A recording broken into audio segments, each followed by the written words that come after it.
malam selamanya dan tidak akan tidur. Ya. Apa kata Rasulullah? Ya, ketika mendengar antum alladzi ya qultum kadza wa kadza, kalian yang bicara begini dan begini, ya, ketahuilah iyyakum wal ghulu fiddin. Jauhi oleh kalian sifat hulu, berlebihan dalam masalah agama. Ya, aku ini orang yang paling bertakwa kepada Allah, aku orang yang paling takut kepada Allah Subhanahu wa taala. Walakin tetapi aku ini di antaranya kata beliau sallallahu ya usalli wa arkud. Aku ini salat malam tapi aku juga tidur. Menunjukkan tubuh ini punya ya hak, harus dijaga. Atau ada sahabat ya Abu Darda yang itu bertamu kepada Salman Al-Farisi. Ya, ketika bertamu tadi memang Salman Al-Farisi waktu itu ya, oh ternyata pas datang disediakan makanan, oh Salman itu tuan rumah. Ya, dia sedang puasa. Kemudian kata Salman, silakan makan. Kata Abu Darda, la akul. Ya, hatta ya takul. Aku tidak akan makan sampai engkau juga makan. Fa'ana asum, tapi aku puasa. Ya sudah, batalkan. Jadi dipaksa karena puasa sunnah. Ya. Kemudian pada waktu malam juga seperti itu. Ya. Salman setelah sholat Isya dia langsung ingin sholat malam. Maka kata Abu Darda, sholat dulu. Tidur dulu baru nanti kita sholat pada akhir malam. Ya. Padahal Salman itu lihat Abu Darda sudah kayaknya tidur, dia bangkit lagi untuk sholat. Abu Darda bilang, ayo kita tidur dulu. Beberapa kali sampai kemudian baru di akhir malam, seperti malam yang terakhir, ya diajak oleh Abu Darda, sekarang fanusalli. Ayo kita bangun dan kita sholat. Ya. Sampai kemudian Salman Al-Farisi tadi itu sempat diprotes ya oleh Abu Darda. Ya. Jadi ini Abu Darda, seorang sahabat yang ibadahnya luar biasa, tapi kemudian dikunjungi oleh Salman Al-Farisi. Maka Abu Darda sempat protes kepada Salman Al-Farisi yang mengatakan, kok saya mau ibadah begini, kok selalu dihalangi. Kata Salman Al-Farisi, sesungguhnya segala sesuatu itu punya hak. Waktu ya likulli syai' haqqahu. Maka berikan segala sesuatu itu haknya. Ya, li rabbika haqqan. Rabbmu itu punya hak. Wali jasadika haqqan. Tubuhmu juga punya hak. Wali ahlika haqqan. Dan keluargamu juga punya hak. Nah, kita berusaha membangun keseimbangan ini. Keseimbangan intelektual, keseimbangan ruh, termasuk keseimbangan fisik kita. Harus dijaga kesehatan.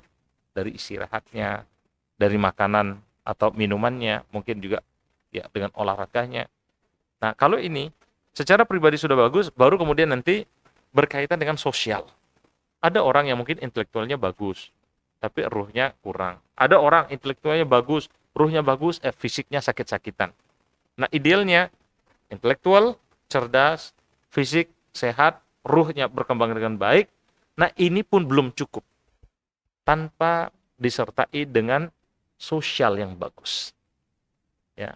Hablum minallah dan hablum minan nas yang bagus. Karena kita ini ya diperintahkan dalam agama kita supaya memberikan manfaat sebanyak mungkin. Kita ini bukan makhluk yang individu. Ya, kita hidup bersama orang lain. Bahkan beliau SAW mengatakan, khairukum anfa'ukum linnas. Sebaik-baik di antara kalian adalah orang yang paling bermanfaat untuk orang lain. Maka perlu jiwa sosial yang dibangun. Ya, dan itu tentu didukung oleh ya potensi pribadi yang dimiliki tadi. Ya, ruhnya bagus, fisiknya bagus, intelektualnya bagus, sehingga apa? Dia bisa memberikan manfaat yang banyak kepada orang lain.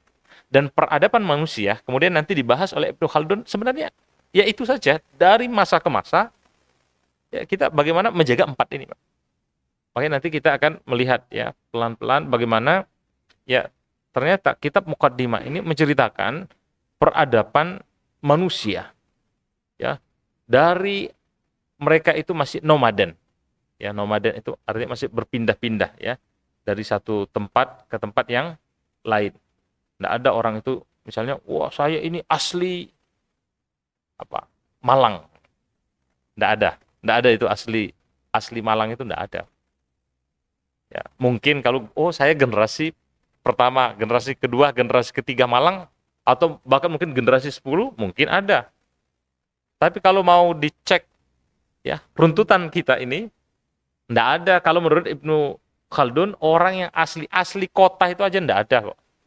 Wong dulu orang memenuhi kehidupan itu adalah nomaden, pindah dari satu tempat ke tempat yang lain. Ya, bahkan tidak ada dulu kepemilikan.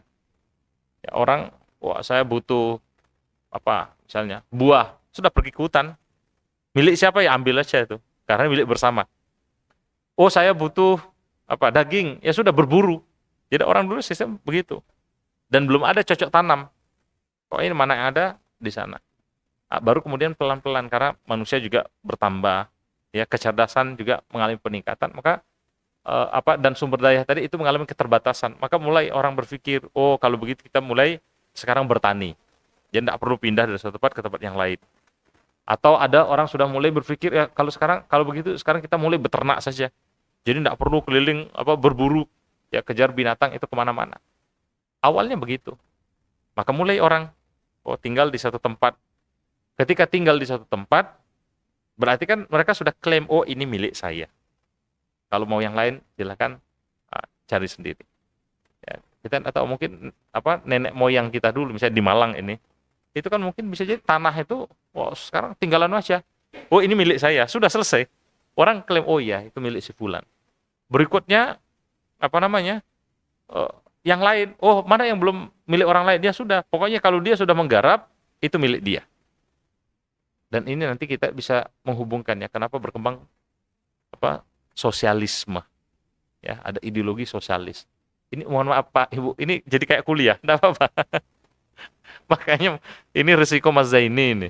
Ya, kalau saya biasa baca kitab langsung yang itu memang lebih keruh, lebih ke akhlak, tauhid. Kalau di masjid-masjid saya awalnya ini banyak, tapi ya enggak apa-apa lah, ini kita lihat ya. Nanti gimana? Jadi kenapa misalnya berkembang sosialis? Ya tadi karena Karl Marx waktu itu memahami fenomena ini, orang-orang sosialis juga begitu juga. Mereka melakukan perenungan. Tapi tentu kan bukan dengan bimbingan wahyu, hanya dengan akal. Sementara kita itu dengan akal. Waktu itu Karl Marx berpikir begini. Kata dia, berarti ya, the nature of the human being, ya, aslinya manusia ini, kita itu tidak memiliki apa-apa. Ya. Jadi manusia itu ketika lahir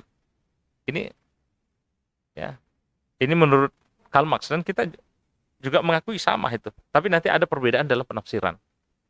Ya. Ketika kita memiliki lahir tanpa membawa apa-apa. Jadi tidak ada property right.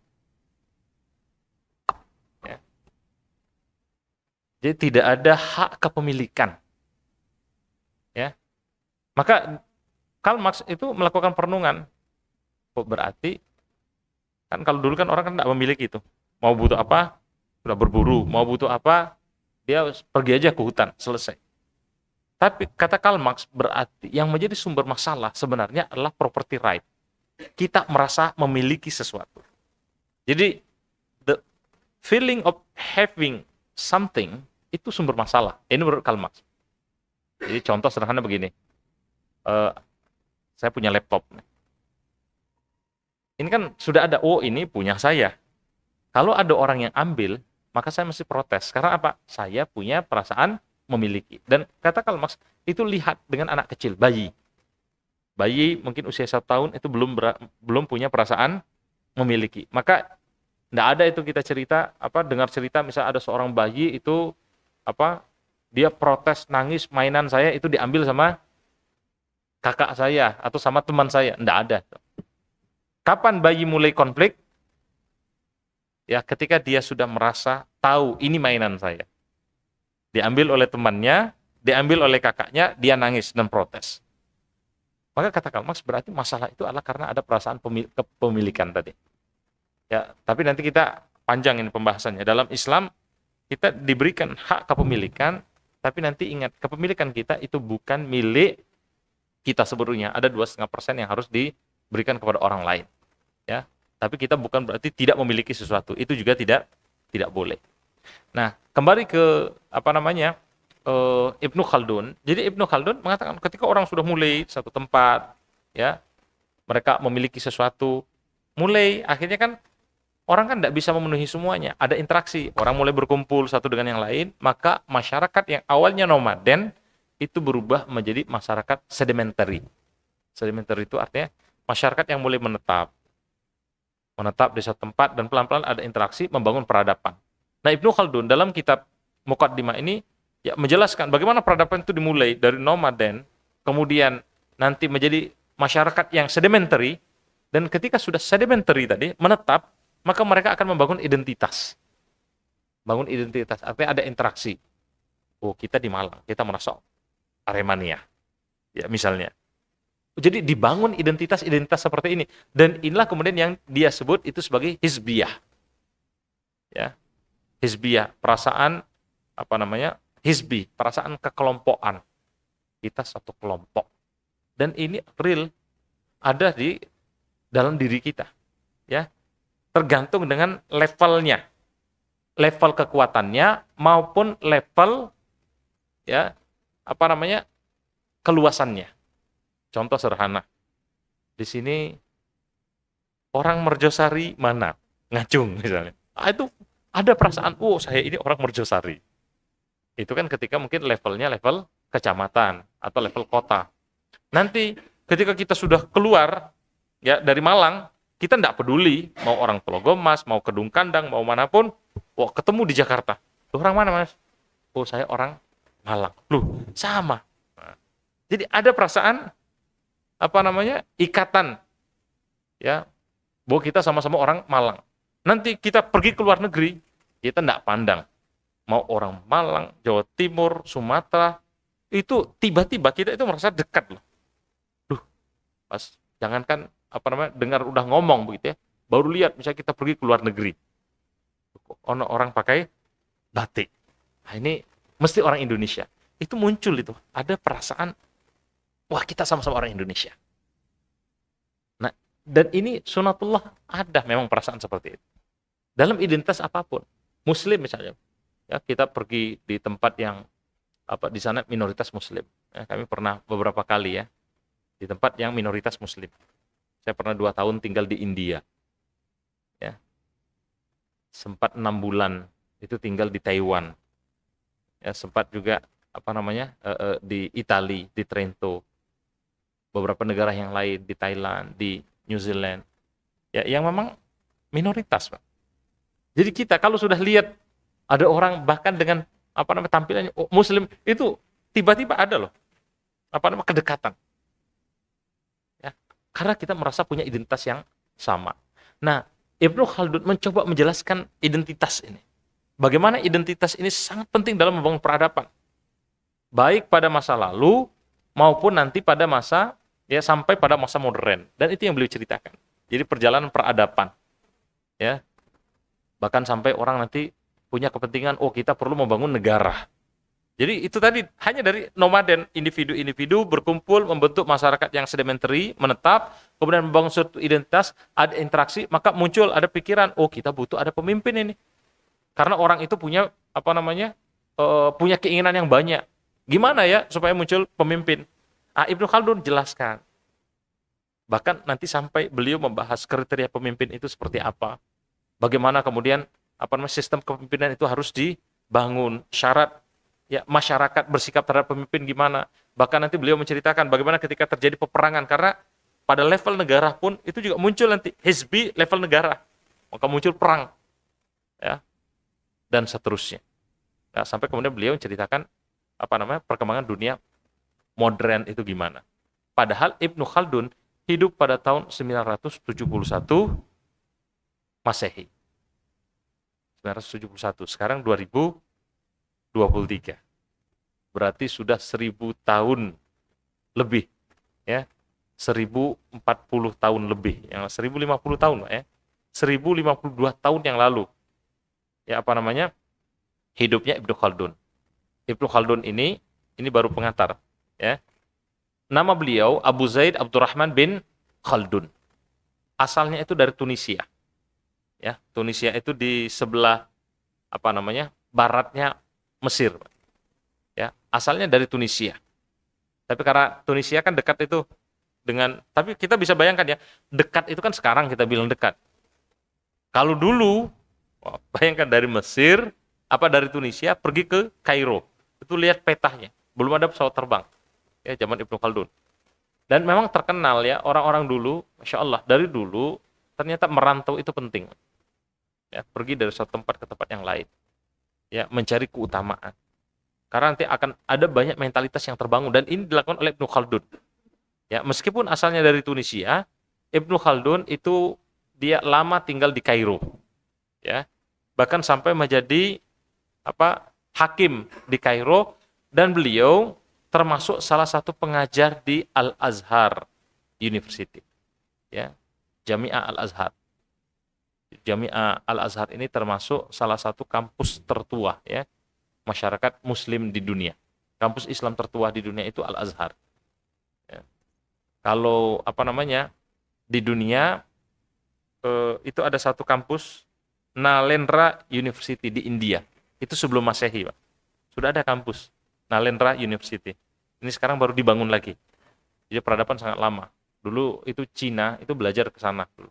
Makanya kalau kita lihat di India itu ada banyak sekali misalnya peradaban-peradaban lama yang muncul, bahkan mereka ya saking banyak peradaban dulu, agama-agama pun itu banyak muncul, ya, dibuat itu berkembang dari sana.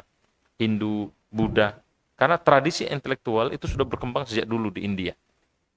Bahkan orang-orang Cina itu juga awalnya itu belajar ke India, sampai orang Cina itu juga mengembangkan sendiri. Nah, itu yang dunia, ya. Nah, adapun di dalam tradisi Islam, Al-Azhar itu termasuk yang awal, ya, kampus awal itu didirikan. Ya, kalau tradisinya dulu kan pada masa Fatimiyah, ya. Jadi awalnya kelompok Syiah itu yang mendirikan Al-Azhar. Ya, meskipun akhirnya diambil alih, ya, jadi digeser. Karena Syiah pun juga macam-macam. Syiah itu kan selama ini kan kita memahami Syiah itu kan hanya sendiri. Itu ada lebih 10, Pak, jenisnya. Yang berkembang sekarang memang Isna Asyar. Yang agak dekat dengan Sunni itu Syiah Drus. Ya, itu ada di Yaman Selatan, tapi itu sudah mulai bergeser ya sekarang di Yaman Utara. Di Yaman, tapi sekarang sudah mulai banyak terpengaruh dengan Isna Asyar. Ada Syiah ya Saba. Ada Syiah Ghurabiyah. Ghurabiyah itu lebih lagi. Mengatakan apa? Kata Syiah Ghurabiyah, dulu ghurab itu kan artinya burung gagak. Dulu sebenarnya tertukar, ya, malaikat Jibril itu ingin menurunkan wahyu kepada Ali bin Abi Thalib. Hanya saja karena wajahnya mirip, akhirnya malaikat salah orang. Itu Ghurabiyah. Itu muncul, memang ada peradaban-peradaban begitu. Dan itu kita pelajari, ya. Ya. Nah, ada Syiah lain, ada Syiah Fatimiyah, ada Syiah Ismailiyah, ya, dan lainnya. Dan antara satu dengan yang lain itu mereka tidak ketemu sebenarnya. Ya, tapi kalau kita tidak paham, seakan-akan sama. Nah, Ibnu Khaldun dia mendapatkan pendidikan yang bagus, ya. Dan setelah lulus dari kuliah 1971, ya, Masehi, ya, beliau akhirnya menjadi pegawai pemerintahan, ya, dan sempat pindah, ya, beberapa kali pekerjaan tergantung dengan angin politik pada waktu itu. Nah, sekarang memang angin politik itu kadang-kadang mempengaruhi apa yang menjadi pekerjaan seseorang, ya. Tetapi yang menarik, beliau tidak hanya tinggal di satu tempat, kita sampaikan. Meskipun asalnya dari Tunisia, beliau melakukan perjalanan itu ke berbagai tempat, ke Mekah, ke Damaskus, ke Palestina, ya, ke Seville. Seville itu ada di Yunani, ya. Dan di sela-sela waktunya beliau tidak meninggalkan waktu untuk mengajar, belajar, dan menulis. Ini penting jadi pelajaran. Dimanapun kita berusaha untuk selalu belajar, melakukan perenungan. Bahkan sebenarnya ide-ide yang kita dapatkan itu ditulis. Dan itu yang membuat kenapa kita misalnya mengenal para ulama terdahulu, termasuk kita bisa misalnya membaca Muqaddimah. Kenapa? Karena Ibnu Khaldun meninggalkan tulisan. Kalau orang tidak meninggalkan tulisan, maka kita lihatlah, kita lewat misalnya pemakaman. Ya, perhatikan, siapa di antara kita yang kenal dengan mereka? Tidak ada. Karena di antara yang bisa kita tinggalkan itu adalah, ya, ilmu kita melalui tulisan. Maka perlu memang belajar menulis. Oh, saya sudah sering menulis status, misalnya. Status. Tapi tentu tadi, ya, ketika kita menulis itu harus kita tulis yang baik-baik. Karena mandalla ala khair, siapa mereka yang mengajak orang meninggalkan ilmu yang bermanfaat, mengajak kepada kebaikan, falahu ajrun mithlu man taba'ahu. Maka bagi dia pahala semisal orang yang mengikuti dia. La yankuthu bihi syai'an, tidak akan sedikit pun berkurang. Ya. Tapi sebaliknya kalau yang kita tulis tidak ada manfaatnya, bahkan mengajak orang kepada kejelekan, mandalla ala sayyi'ah, siapa yang ngajak orang lain kepada kejelekan, falahu ismun, maka bagi dia adalah dosa mithlu man taba'ahu, semisal dari dosa orang yang mengikuti dia. Artinya apa? Sebelum kita menulis, sebelum kita menyampaikan sesuatu, kita harus pastikan apa yang kita sampaikan, apa yang kita tulis, ini harus perkara yang baik. Ya. Ilmu yang kita tinggalkan harus al-ilmu yanfa'u bih, ilmu yang bermanfaat. Dan Masya Allah, ya, dengan ilmu ini tadi, kita bisa mendapatkan keutamaan yang banyak. Yang kata beliau SAW, bahkan idza mata ibnu Adam, kalau sudah mati anak cucu Adam, inqata'a amaluhu illa bitsalatin. Terputus semua amalnya itu kecuali karena 3 perkara. Ya, pertama waladun soleh yad'uhu lahu. Kalau kita punya anak soleh, ya, anak soleh yang senantiasa mendoakan kita. Dan semua anak soleh kata ulama pasti mendoakan orang tuanya. Maka kita juga cek ya diri kita. Meskipun kita ada yang sudah jadi mbah, ada yang sudah yang sudah punya anak dan seterusnya. Kita hakikatnya tetap adalah anak dari orang tua kita. Apakah kita termasuk anak yang soleh atau tidak? Maka lihat terselip tidak doa untuk orang tua kita. Ya. Kemudian yang kedua, yang menunjukkan atau yang menjadi bekal kita, yang akan mengalir pahala meskipun kita sudah meninggal nanti, yaitu sedekatun jariyah. Kalau kita meninggalkan sedekah jariyah. Jadi sebagian dari harta kita itu jangan tertipu. Nah, Ibnu Khaldun nanti menggambarkan dalam kitab beliau bagaimana banyak sekali orang tertipu dengan harta, dengan dunia. Ya. Sampai Rasulullah mengatakan likulli ummatin fitnatun. Setiap umat itu ada fitnahnya. Wa fitnatu ummati almal. Dan fitnah untuk umatku ini adalah masalah harta. Jadi fitnah yang banyak menimpa umat Islam itu adalah fitnah harta. Dan itu sekali lagi diterjemahkan oleh ya pemikir-pemikir yang lain, yang non-Islam tadi, Karl Marx misalnya, atau orang-orang liberal. Mereka mengatakan, ya karena memang harta ini jadi fitnah, dan Allah gambarkan wa tuhibbunal malan hubban jamma. Kalian itu mencintai harta dengan kecintaan yang berlebihan. Orang kalau sudah urusan harta, digambarkan oleh Ibnu Khaldun, mereka menumpahkan darah pun siap gitu nanti. Karena kecintaan dengan harta. Jadi orang paling tidak dengan harta itu ada 3 fitnah yang muncul. Pertama, fitnah ya dalam arti dia sudah tidak peduli ayakhudha malahu min halal am haram. Ada orang yang sudah tidak peduli ambil hartanya dari halal ataupun haram. Halal, haram, hantam. Jangankan cari yang halal, cari yang haram sudah susah. Nah, itu ada yang begitu. Jadi itu fitnah harta pertama. Oh, ternyata ada yang selamat. Dia berusaha pokoknya cari harta yang halal. Ya, enggak mau dia memasukkan yang haram. Maka yang kedua dibuat al-istighal bibtigha'il mal kata para ulama. Syaitan akan buat supaya orang ini sibuk terus mencari harta tadi. Enggak apa-apa cari yang halal, tapi sibuk sampai apa? La yadhkurallah, lupa dia mengingat Allah. Cari hartanya halal. Tapi saking semangatnya cari harta tadi apa? Waktu sholat datang, udah tidak kedengaran lagi azan. Bahkan kita perhatikan tuh ada saudara-saudara kita, kita tadi subuh, ya alhamdulillah Allah berikan kepada kita nikmat masih bisa duduk, bahkan ba'da subuh ini duduk bareng pengajian seperti ini. Ada orang yang bahkan sebelum subuh tadi itu ya sampai sekarang lewat sholat subuh itu tidak sholat, Pak. Kenapa? Harta. Itu fitnah harta. Oh ternyata selamat. Dia masih mencari yang halal, tidak sampai lalai. Minimal waktu sholat, dia tetap sholat. Maka dibuat apa? Ayyabkhilu fi malihi. Oleh syaitan itu dibisikkan supaya dia bakhil dalam masalah harta. Ya, bakhil. Dan ada orang-orang yang bakhil dengan harta. Merasa seakan-akan saya yang cari harta, ya sudah, milik saya sendiri. Nah, orang-orang liberal kan begitu. Ya, mereka sangat individualis. Sementara dalam Islam tidak. Harta yang kita miliki itu sebagian milik orang lain. Sampai kata beliau SAW, wa yaqulu ibnu Adam, berkata anak cucu Adam, mali, mali, mali. hartaku, hartaku, hartaku. Padahal kata beliau SAW, laisa min malihi illa bithalatin. Tidaklah dari harta itu kecuali 3. Ma'akala fa'abna. Apa yang kalian makan, habis. Ya, makan. Seenak apapun makanan, maaf, itu kadang cuma sekedar di kerongkongan saja. Ya.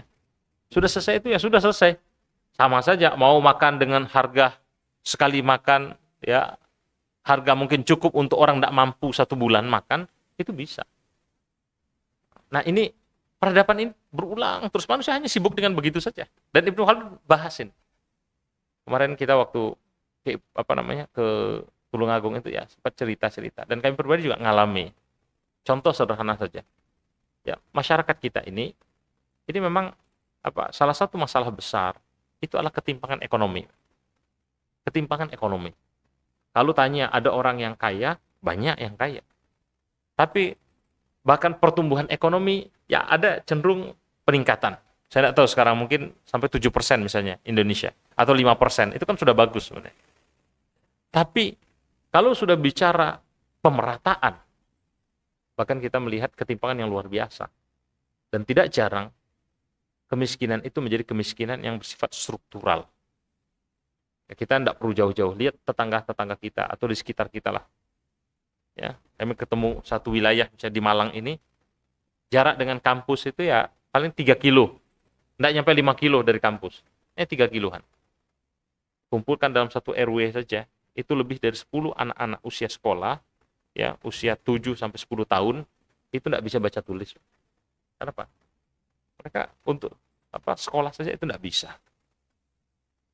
Itu ada. Dan ada keluarga-keluarga yang begini. Banyak bahkan. Itu di kota. Kota yang dekat dengan akses pendidikan. Dan peradaban ini muncul. Ya, bagaimana kita muncul individualis kita. Ada satu keluarga misalnya mungkin dulu kakek mereka orang kaya di Malang. Oh, punya tanah seluas wilayah PDM ini. Nah, terus kan punya anak, sudah kakeknya harus dibagi-bagi. Tapi ketika tidak dikembangkan pendidikannya, akhirnya apa? Nanti Ibnu Khaldun bahas itu bagaimana pentingnya pendidikan. Ya.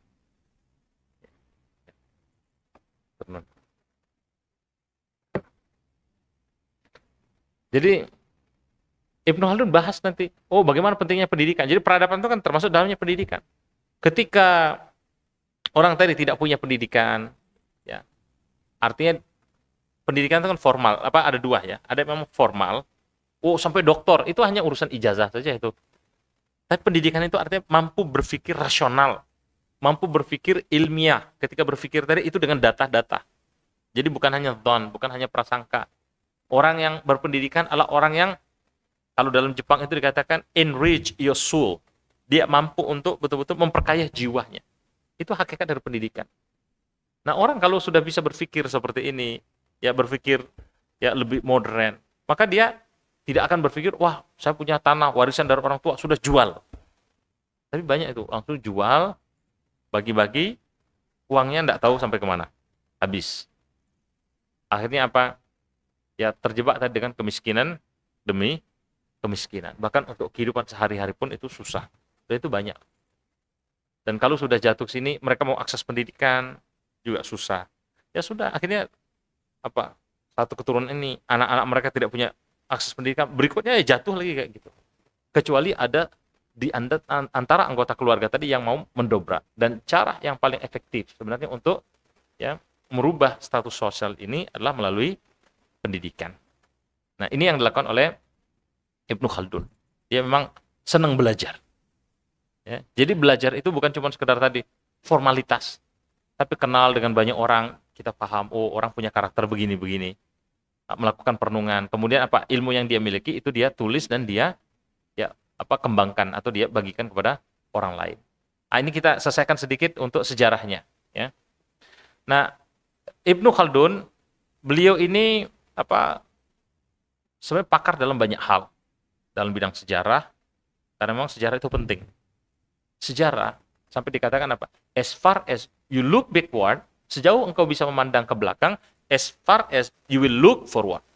Sejauh itu juga engkau akan bisa memandang ke depan. Karena tadi pola hidup manusia dari masa lalu dengan masa sekarang itu sama saja. Tinggal bentuknya saja yang beda. Dalam hidup ya sudah, orang dulu sama dengan kita. Bangun, lahir, kemudian tumbuh. Dalam masa tumbuh ini ya ada masa sehat, ada masa sakit, sampai pada puncaknya. Dan akan datang suatu masa pasti akan turun. Peradaban itu, maka ada teori yang namanya organism theory, teori organisme. Ya, semuanya itu ya seperti itu polanya. Lahir, tumbuh, berkembang sampai ada puncaknya dan pasti akan turun. Tidak ada yang selalu naik. Maka Ibnu Khaldun nanti dia merenungkan peradaban juga keadaannya seperti itu. Seperti individu tadi. Tapi jangan kita dikatakan wah kalau begitu ini ekstremis pendapat ini. Ya. Karena kan kalau di negeri kita bilang kan Indonesia harga mati. Betul, kita harus semangat begitu. Semangat begitu. Tapi secara teori peradaban, contoh Malang. Malang ini dulu pernah ada kerajaan Kanjuruhan. Pernah ada mungkin kerajaan Singosari. Pernah ada kerajaan Majapahit. Mungkin ada juga kerajaan-kerajaan yang lain. Sekarang di mana peradaban itu? Di mana kerajaan mereka dulu? Karena memang polanya ya begitu. Ya, kehidupan itu begitu. Kita pun juga tidak akan selamanya hidup. Maka Ibnu Khaldun sangat fokus dia belajar dari sejarah. Kenapa? Sejarah itu memberikan pelajaran untuk masa depan. Nah, kemudian beliau tadi dengan ekonomi. Setelah ekonomi, politik. Ya. Pendidikan, kemudian politik ekonomi. Ini penting. Ya. Kemudian sosiologi, interaksi sosial. Ya, beliau memang tadi berasal dari keluarga yang terpandang, ya. Dan beliau belajar agama, belajar filsafat juga, dan beliau akhirnya banyak nanti melahirkan pemikiran-pemikiran yang sangat berharga dalam kitab Muqaddimah. Ya, sebenarnya beliau punya beberapa kitab yang lain, tapi yang kita bahas ya ini baru Muqaddimah saja.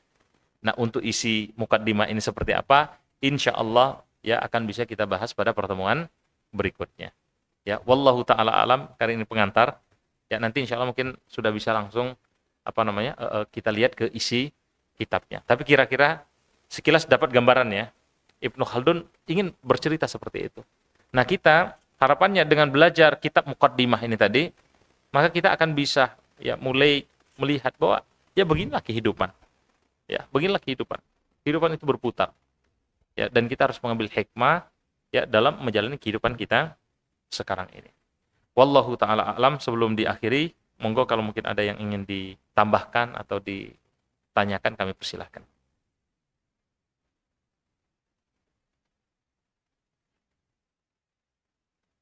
Oh ya.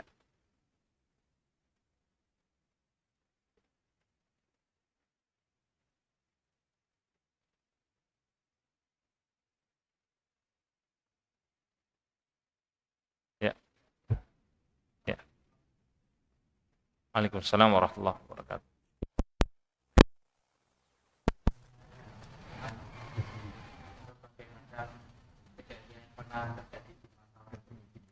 Dan banyak dengan berbagai macam kejadian di masa lalu, kejadian yang lainnya berikutnya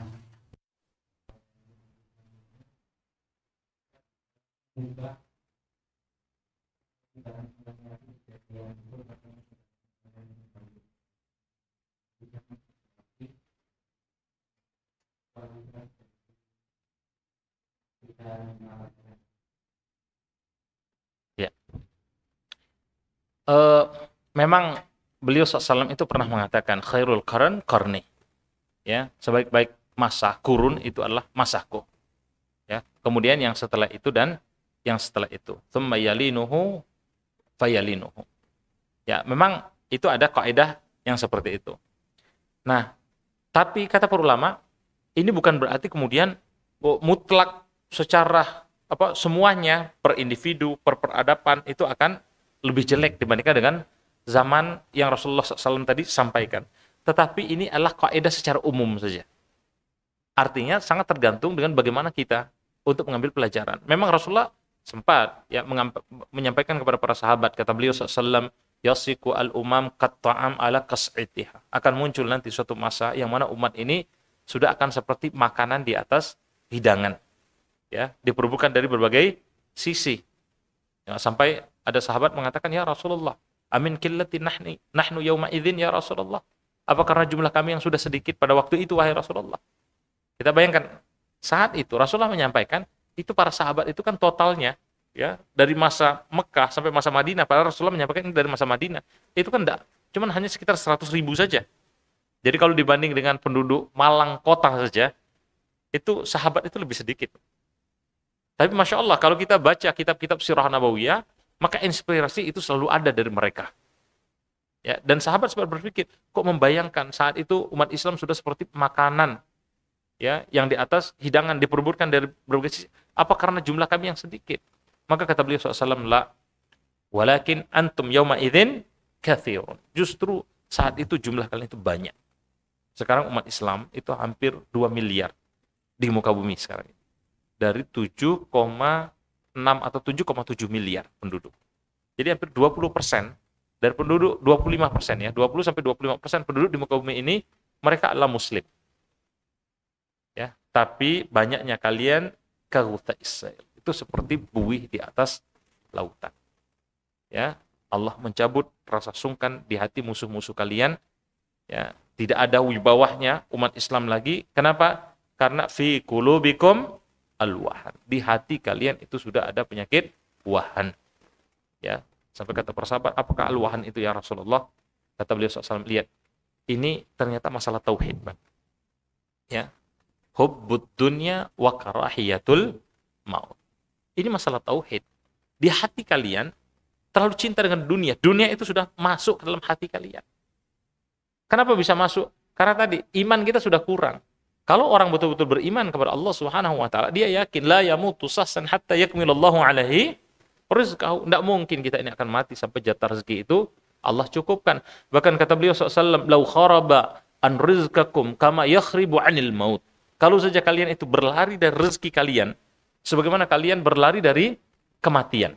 Kita tidak mau. Ini Allah kan sudah takdirkan, termasuk rezeki kita kan, tidak mungkin ketukar. Kita berlari, saya tidak mau, ini bukan rezeki saya. Tapi apa kata beliau SAW? La yudrikum rizqukum kama yudrikumul maut. Rezeki yang memang menjadi bagian kalian pasti akan datang sebagaimana datangnya kematian. Loh, kalau kita sudah yakin rezeki tadi, Allah dengan Ar-Rahmannya, dengan Maha Pengasihnya, tidak mungkin akan tertukar dan tidak mungkin kita akan kurang jatah yang memang Allah sudah tetapkan dengan kita, maka kenapa harus terlalu cinta dengan dunia? Dalam artian dunia itu kenapa harus masuk ke dalam hati kita? Bukan berarti kita tidak boleh ya mendapatkan kebaikan dunia. Justru dalam doa kita mohon kepada Allah. Rabbana atina fid dunya hasanah. Ya Allah, kami mohon kepada Engkau berikan dalam urusan dunia kami hasanah, kebaikan. Wa fil akhirati hasanah. Dan dalam urusan akhirat kami itu juga kebaikan. Wa qina azabannar, selamatkan kami dari api neraka. Rasulullah justru pernah ya menasihati seorang sahabat. Ada sahabat itu dia dalam keadaan sakit dan sakitnya sangat parah. Ketika Rasulullah bertemu dengan sahabat ini, maka Rasulullah langsung tanya, apakah engkau pernah menyampaikan suatu doa kepada Allah? Maka kata sahabat ini, betul lah ya Rasulullah, aku berdoa kepada Allah, ya Allah, kalau ya ada kesalahan yang engkau akan azab untukku di ya akhirat nanti, fa'ajilhu fit dunya, maka segerakan azab itu ketika di dunia ini. Maka Rasulullah langsung mengatakan, ya, engkau tidak mungkin akan sanggup. Kenapa engkau tidak katakan dengan doa tadi? Ya Allah, berikan untukku kebaikan untuk dalam urusan dunia dan kebaikan dalam urusan akhirat dan selamatkan aku dari api neraka. Artinya, kita memang perlu menjadi orang yang terbaik. Mungkin dengan harta kita, dengan jabatan kita, dengan gelar kita, dengan urusan apapun di dunia tadi. Tapi jangan sampai dunia itu masuk ke dalam hati kita. Tapi cukup sebagai di tangan kita saja, ya, dan ini kita gunakan untuk mengejar akhirat kita. Nah, tapi ketika tauhid bermasalah apa? Tadi, fi qulubikum alwahan, hubbud dunya, wa karahiyatul maut, takut dengan kematian. Nah, ini juga masalah di tengah umat ini. Ada orang-orang fobia ya dengan kematian. Padahal kita ini la haula wala quwata illa billah. Tidak ada daya, tidak ada upaya kecuali hanya milik Allah. Bahkan kata para ulama, di antara hikmah kenapa Allah Subhanahu wa taala membuat kita setiap hari itu tidur, Pak. Tidur itu adalah bentuk ya kematian sebenarnya. Hanya saja bedanya dengan kematian yang sesungguhnya, ketika meninggal ya dengan kematian meninggalkan dunia ini, maka ruh itu secara sempurna itu dicabut oleh Allah Subhanahu wa taala. Adapun dalam tidur maka sebagian saja, sehingga kemudian ya fayumsiku Allah tahan sebagian dari ruh tadi, kemudian Allah kembalikan ketika bangun. Makanya apa? Di antara tuntunan kita mau tidur misalnya, kita berdoa bismika Allahumma amutu ahya. Ya Allah, dengan menyebut nama Engkau aku mati dan aku hidup. Dan ketika kita bangun pun kita mengucapkan alhamdulillahilladzi, segala puji bagi Allah alladzi ahyana, yang menghidupkan kami kembali ba'da ma amatana, setelah kematian kami, wa ilaihin nusyur. Dan hanya kepada Engkau kami akan kembali.